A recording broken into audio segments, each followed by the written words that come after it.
O dinheiro, como nós conhecemos, pode estar com os dias contados. É isso aí. O Drex está vindo aí, pode mudar a forma como lidamos com o dinheiro, como pagamos e principalmente como somos monitorados e controlados pelo governo. O Drex é a nova moeda digital criada pelo Banco Central Brasileiro e é isso que a gente vai falar nesse vídeo aqui, qual o impacto disso, o que muda na nossa vida e como se proteger se existe algum perigo. Se você é novo aqui, eu quero te dar as boas-vindas ao nosso canal. Meu nome é Lorena Leite e esse canal foi feito para você prosperar sem segredo, guiado por princípios para construir patrimônio e ter liberdade financeira. Então, se você é essa pessoa, já se inscreve aqui no canal e deixa o seu like, que eu tenho certeza que esse vídeo vai fazer total diferença no seu plano para o futuro. Afinal de contas, o que é esse Drex que tanto temos ouvido falar nos últimos tempos? Não é um projeto desse ano, foi criado, na verdade, em 2023 e é uma moeda digital criada pelo Banco Central Brasileiro, um modelo de CBDC, que é a sigla para Central Bank Digital Currency. Talvez você já tenha ouvido falar e até tenha um pouco mais de conhecimento sobre moedas digitais, mas CBDC é o tipo de moeda digital criada especificamente por bancos centrais de governos específicos.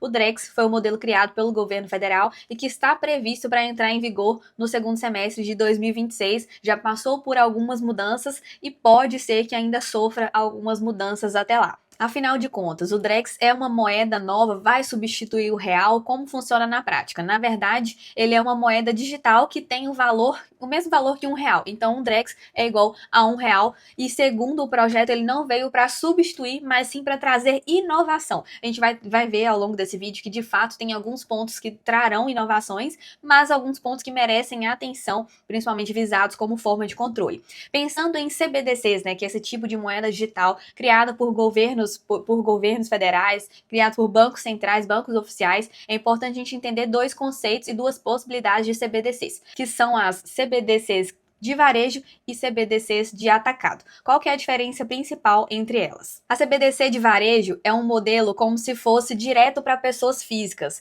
onde não precisaria de intermediários como os bancões tradicionais. Hoje você tem em conta aí Itaú, Bradesco, Banco do Brasil, enfim, vários outros bancos, e nesse modelo de varejo você teria um acesso direto pelo Banco Central. É como se fosse uma carteira digital sua do Banco Central. Então ele tem um acesso direto e você não tem nenhum tipo de intermediação. Qual que é o impacto disso? Você tem um controle maior e você vai ter como se fosse uma carteira digital. No modelo de atacado, que é o modelo primeiramente proposto por esse projeto do Drex, a gente continua tendo a intermediação dos bancões e você vai ter como uma diversificação de moeda, diversificação daquilo que você tem em dinheiro, um formato de moeda inicialmente. Já que a gente falou em moedas digitais, citando, por exemplo, criptomoedas como o Bitcoin, qual que seria a principal diferença de uma moeda criada por um governo, por um banco central e o Bitcoin, por exemplo? No caso do Bitcoin, ele não tem esse controle centralizado por uma instituição específica, enquanto no caso do Drex, criado pelo governo federal, criado pelo Banco Central do Brasil, ele vai ter essa centralização de todo o seu funcionamento. Então, toda a sua eficiência, rastreabilidade e controle está centralizada no Banco Central, enquanto que a reserva de valor do Bitcoin, ela é totalmente livre, ela não tem esse controle, tem muito mais autonomia, não está ligada a uma única instituição. Um ponto importante também é sobre o valor. No caso do Drex, um Drex é igual a um real, e no caso do Bitcoin ele sofre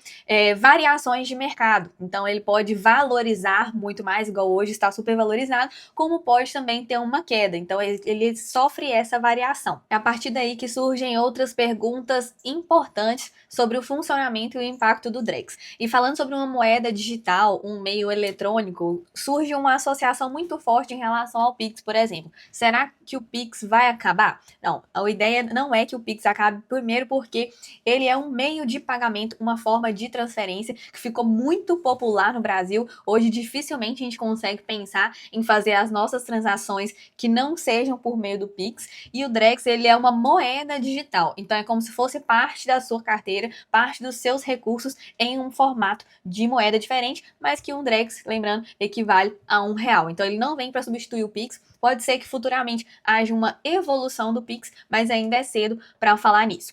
Outra pergunta que surge muito: como o governo vai controlar essas operações? Será que isso é uma forma de controle? Sim.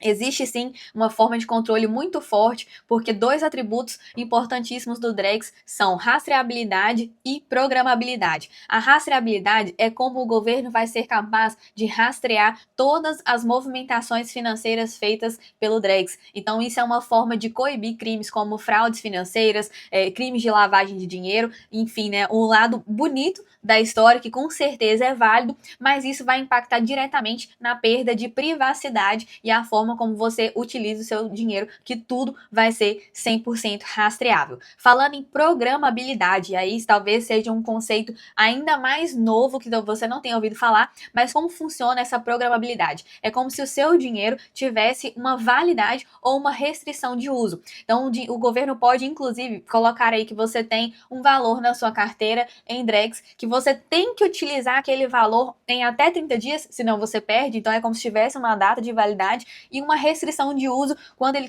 quiser, por exemplo, aquecer alguns setores da economia. Então, se ele quiser aquecer alguns setores específicos da economia, você só vai poder usar o seu dinheiro para compras específicas ou vai ser impedido de usar o seu dinheiro para outra coisa que você gostaria de usar. Então, isso impacta diretamente na nossa perda de privacidade, pela forma como é rastreável, e na programabilidade aí, a gente está perdendo autonomia e perdendo a liberdade que nós temos com o nosso dinheiro. Tudo isso resulta numa concentração de poder muito forte nas mãos do Estado. E de onde que surgiu essa ideia? Que modelo foi esse? Será que tem alguém fazendo e se dando bem com isso? É aí que vem os modelos que estão funcionando no mundo. Primeiro projeto de CBDC que está em funcionamento aí há mais tempo, que já está mais consolidado, é na China. Eles criaram uma versão do Yuan Digital, que inclusive já funciona nesse modelo, é um projeto piloto, mas que já funciona, principalmente em relação a essa programabilidade, exercendo aí uma concentração de valor e dinheiro para determinados setores da economia.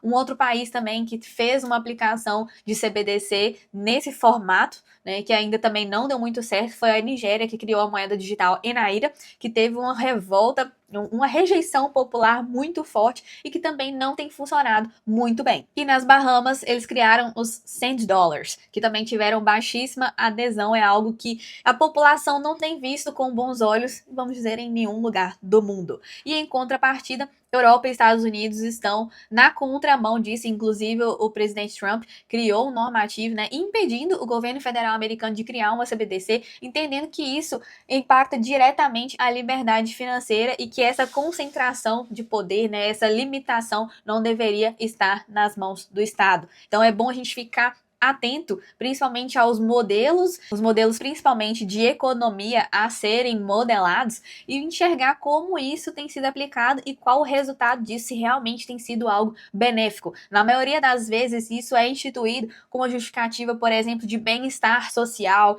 e nessa questão de inovação, mas do meu ponto de vista e de a maioria das pessoas que estão envolvidas no mercado financeiro, inclusive de economistas, trata-se de um retrocesso justamente por esse controle exagerado e concentrado nas mãos do Estado, da forma como você utiliza o seu dinheiro. Será que dá pra gente se proteger disso? Primeiro ponto é a gente entender da forma mais profunda como funciona esse mecanismo. Aqui o objetivo do vídeo é trazer alguns pontos de como é o Drex, como ele funciona, como vai funcionar na prática e como ele já tem sido aplicado. Mas a partir do momento que você entende de forma mais aprofundada, você entende o impacto naquilo na sua realidade mesmo, em relação ao que você tem de recurso e o que você tem de patrimônio. Então, uma forma interessante, além do conhecimento, é você diversificar o seu patrimônio, seja em dinheiro, seja em criptomoedas, né, criptomoedas que não estão vinculadas a um governo específico, onde você tem mais liberdade, você inclusive consegue uma blindagem patrimonial e também alocar os seus recursos de forma a imobilizá-los mesmo, ter imóveis na sua carteira e ter outras formas de renda, são formas de você se proteger um pouco disso e isso também ficar bem atento ao que vem pela frente. O projeto está previsto para 2026, mas é claro que pode sofrer alterações até lá. Nosso modelo atual, inclusive, é a CBDC de varejo, mas nada impede, e aí que está o perigo maior, que ela venha evoluir para uma CBDC de atacado, onde essa moeda seria emitida direto pelo Banco Central, os bancos privados, enfraquecidos. Então, isso é algo muito sério, é algo que realmente a gente tem que abrir os olhos e ficar atento. Se possível, organize-se financeiramente e tenha ativos tanto de forma física, digitais e também ativos internacionais, se essa for a sua realidade, se esse for o seu momento. Importante é a gente não depender de uma única forma de ter dinheiro, e tá aí a importância de termos educação financeira, investir nesse tipo de conhecimento, porque com certeza é isso que vai trazer mais liberdade pra gente, já que de todos os lados surgem alternativas para limitar essa liberdade de alguma forma. O que está em jogo não é só como você paga as suas contas e ou investe o seu dinheiro, mas sim quem tem o controle sobre ele. Fica essa reflexão. Eu espero que esse vídeo tenha dado um pouco mais de clareza sobre o que é o Drex, sobre como funciona na prática, para que você tenha um entendimento se isso pode ser algo bom ou ruim para você. Se você ainda não se inscreveu no canal, já se inscreve aqui para receber mais vídeos como esse, e eu quero inclusive saber a sua opinião. Deixa aqui nos comentários o que você achou desse modelo de moeda digital criado pelo Banco Central do Brasil. Eu te espero no próximo vídeo e até lá!